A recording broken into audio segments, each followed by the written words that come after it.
Dear colleagues, good afternoon. I congratulate you on the upcoming new year. 2026 has been declared the year of unity of the peoples of Russia. I have just signed a corresponding decree. The employment rate among the economically active population has reached 97.8%, and unemployment has decreased to 2.2%. This is a very high employment rate and historically low unemployment. We know, especially in some regions and generally across the country, youth unemployment is always slightly higher, but there are positive changes here too. Unemployment among citizens up to 34 years old is also steadily declining, and in 2024 it was 3.8%. Since 2022, about 2.6 million people have been involved in the economy. These are good positive indicators. Currently, there is a shortage of available workforce in the labor market. In certain sectors, demand far exceeds supply, particularly in key production professional groups. These are skilled workers and engineering personnel.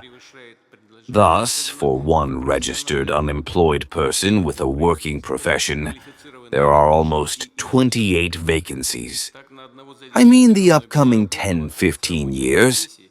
It's already evident that it will be a time of huge technological transformation and rapid development of artificial intelligence. This is the greatest technological breakthrough that perhaps world history has not yet known.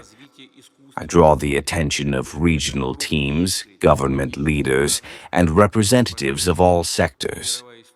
This period has already begun and has literally burst into our lives.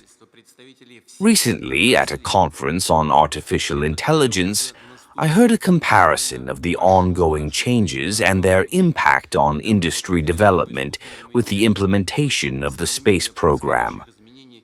Indeed, its projects strongly changed the world back then.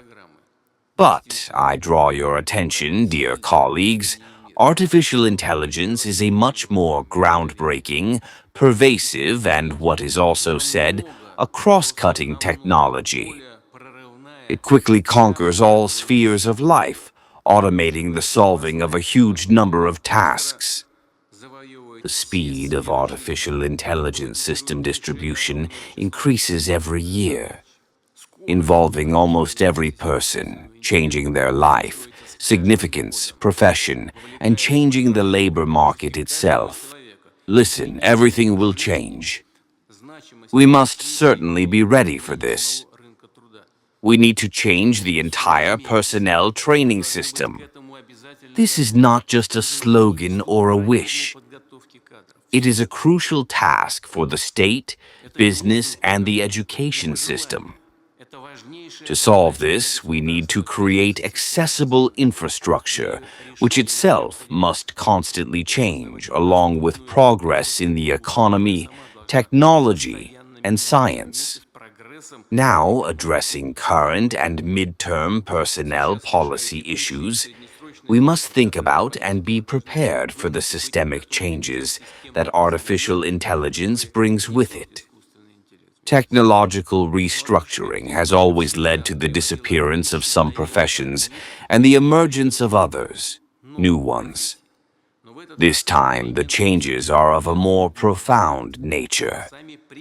The principles of training specialists and their subsequent career growth will be radically transformed. The traditional phased career development from education, then to a junior position and further to a leadership role, will inevitably change. Demand for certain professions and high-level specialists will significantly increase, while artificial intelligence gradually replaces initial-level workers, including creative and even intellectual labor. The expansion of artificial intelligence use in production will not only replace distinct operations and consequently employees, But as I already mentioned, it will create new jobs that require the ability to set tasks, work with data, possess engineering thinking, and take responsibility. Dear colleagues, I draw your attention. We have an extremely short time frame to act in response to rapid changes. At the federal level and in the regions, we need to proactively develop approaches to respond to these challenges from the education system and labor market. I suggest annually identifying 100 educational organizations that unfortunately show the worst results. This is precisely where we need to help change the situation for the benefit of students in the regions and the entire country. Specifically for each of such organizations, together with regional authorities, with you, dear colleagues, we need to develop and implement programs of recovery or reorganization. We absolutely must engage in this. We must not allow any stagnation here. Each subject of the Federation certainly has its own features, but practically everywhere, we need to create conditions for increasing economic activity of residents. I emphasize special attention must be paid here to veterans of the special military operation and their families. In the next 7 years, we need to involve 12.2 million people in our economy.